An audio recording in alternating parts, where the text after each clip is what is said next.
Hello children, in this video we shall talk about relative density. Relative density of a substance क्या होता है exactly हम इस video में सीखेंगे।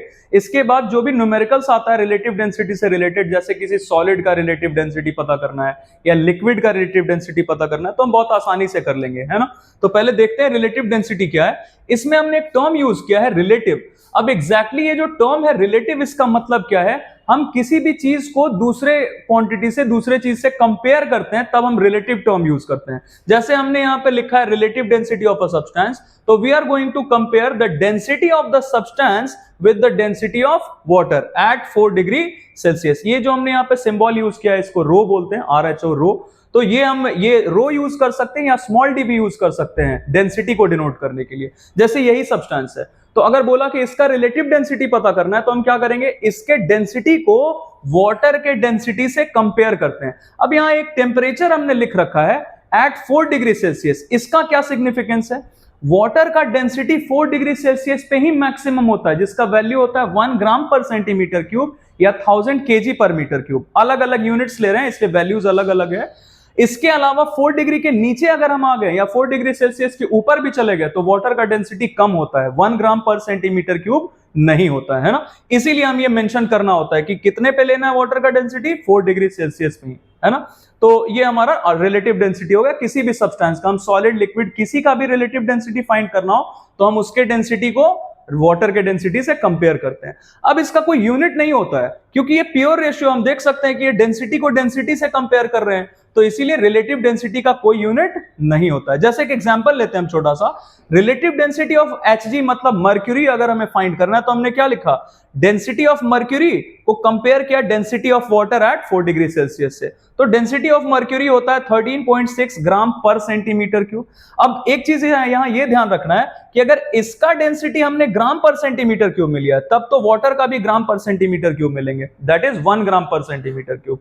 लेकिन अगर Hg का मतलब मर्क्यूरी का डेंसिटी हम kg पर मीटर क्यूब में लेंगे तो ये होता है 13.6 into 10 to the power 3 kg per metre cube. तो अगर हम मर्क्यूरी का density kg per metre cube में लेंगे तो वाटर का भी density kg per metre cube में लेना होता है, that is 1000 kg per metre cube. तो ओवरऑल हमारा रिजल्ट सेम आएगा, हम चाहे किसी भी सिस्टम में कंसिडर करें यूनिट को, CGS में या SI में, दोनों में हमारा रिलेटिव डेंसिटी का वैल्यू इतना ही आएगा, दैट इज 13.6, है ना।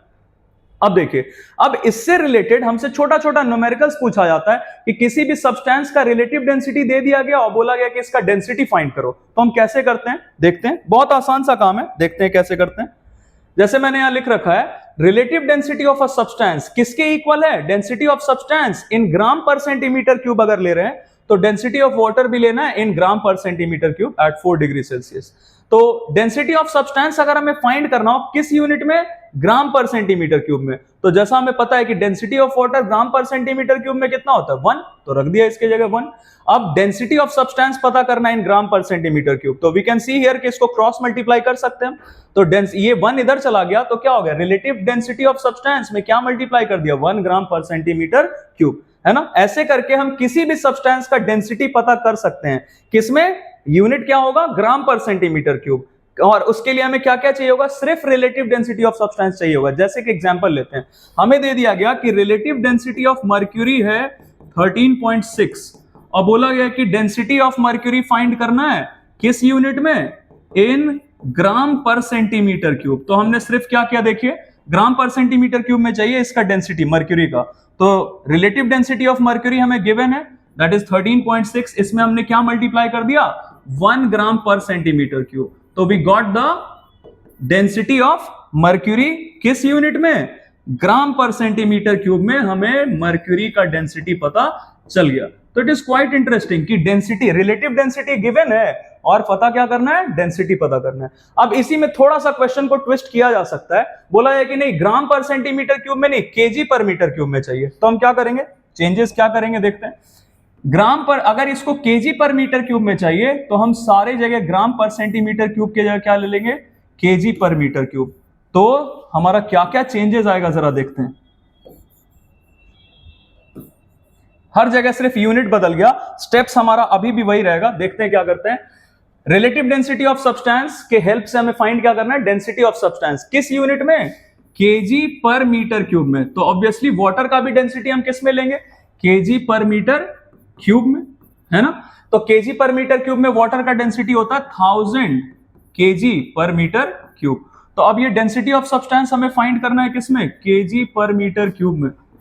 तो केजी पर मीटर क्यूब में हमारा डेंसिटी क्या आ जाएगा सब्सटेंस का, ये क्रॉस मल्टीप्लाई फिर से हो गया, that is relative density of substance into 1000। अब ये किस में आ जाएगा, केजी पर मीटर क्यूब में, क्रॉस मल्टीप्लाई किया तो क्या आ जाएगा, जैसे एग्जांपल अभी हमने लिया था कि relative density of mercury given है 13.6, तो डेंसिटी ऑफ मर्क्यूरी फाइंड करना है किसमें, केजी पर मीटर क्यूब में। तो हमने डायरेक्टली क्या किया, 13.6 that is relative density of mercury में मल्टीप्लाई कर दिया 1000 से, तो 1000 से मल्टीप्लाई करने पे ये हमारा वैल्यू किस में आ जाएगा, केजी पर मीटर क्यूब में आ जाएगा।